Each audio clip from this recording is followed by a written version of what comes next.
ওরা তো তারাই যাদের প্রত্যেকের হাতে বিএনপি দলীয় নেতা কর্মীদের রক্ত লেগে আছে, প্রাণ লেগে আছে।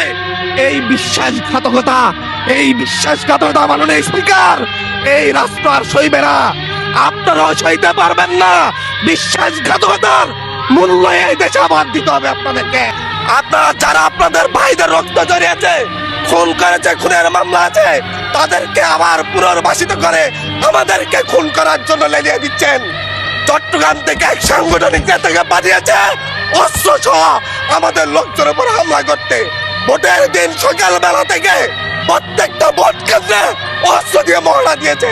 30টা ভোট কেন্দ্রে এনসিপির প্রার্থী, বিএনপি দুজন বিদ্রোহী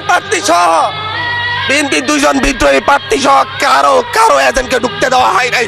এটার জন্য কি আমরা আমাদের রক্ত জড়িয়েছি?